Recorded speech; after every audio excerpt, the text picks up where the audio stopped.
But this movie very much is playing on the idea of we see Thunderbolt Ross for who he really is. He finally snaps. After nearly 10 years, we are finally getting the continuation of the Captain America story on the big screen with the newest film of the MCU, Captain America: Brave New World. As a big Captain America fan, going into this film I was nervous for mainly two big reasons. I wasn't too thrilled about the Falcon and Winter Soldier series, as I thought it was the show that Disney should have gotten right the easiest, but it ended up being mediocre and inconsistent. In addition, I was also concerned because of the amount of reshoots that the film had undergone. And after watching the film, I will say that there were a few scenes where I'm sitting there watching it, and I had a guess that these were the scenes that they reshot. And again, I am curious to see what the original film would have been if they would not have reshot anything. But I am happy to say that this movie does do several things right. The main one, I think, is that this movie is very much connected to the other MCU projects that have been going on. It's connected to the Falcon Winter Soldier series, of course. It's connected to the Captain America films. It's even connected to Eternals in some areas. It's connected to Black Panther. And there's a few hints that will set up the MCU projects to come, like Thunderbolts, and maybe even the new Fantastic Four movie.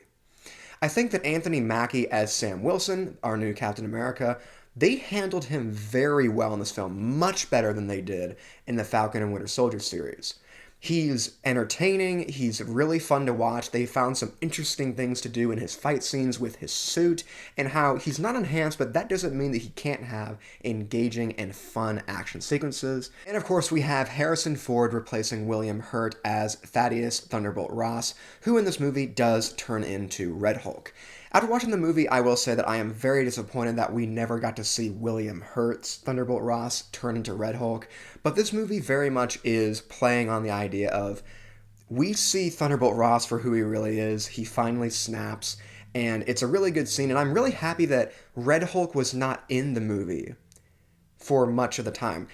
Red Hulk only appears in the final fight of the film. He's only in it for the final sequence, but the dread of the build-up to his reveal at the end, I think, was done quite well, and how we finally get the movie where after so many years of backstabbing people, of manipulating people, Thunderbolt Ross is finally getting what's coming to him, and he does end up where he belongs, in the Raft prison. As far as the other villains that show up, we have the Thinker, played by Tim Blake Nelson, and the Sidewinder, played by Giancarlo Esposito.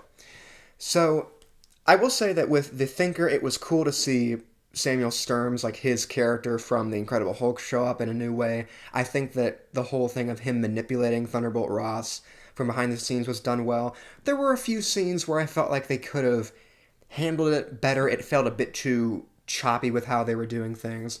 And with Sidewinder's scenes were all quite good, but he felt underutilized for the actor that we have playing him.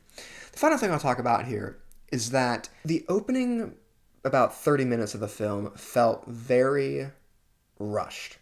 When I'm sitting there watching the movie, I can feel how fast it's going, if that makes sense. And the opening is different from other Marvel films, I don't mind that part, but they really should have had more of President Thunderbolt Ross's speech at the beginning, because from what we've heard in the trailers, it felt like they cut it down, and they were trying to rush us to get to the first action scene. This movie is only an hour and 58 minutes long, and definitely could have, and probably should have, been 20 minutes longer than it was, as there were rushed parts of the film that we should have spent more time on. This movie is, without a doubt, my least favorite of the Captain America films. With being called Brave New World, there are a lot of things new about it, but not enough for the movie to pack the punch that it could have. It does make an effort to be connected to the other MCU projects, especially the recent ones, which is a very good thing, but for all the things that I did enjoy about this movie, there wasn't enough for me to call it good overall. Captain America: Brave New World gets a 6.5 out of 10. Hello everyone, welcome back to Movies with Michael. If you enjoyed this movie review, you can show it by leaving a like on this video and comment down below what you think about this movie. Do you love it? Do you hate it? Or is it right there in between? You can tell me all that down below in the comments section. And please remember to subscribe to this channel and click the notification icon to be notified about my latest videos. That's all for now, and I'll see you all next time.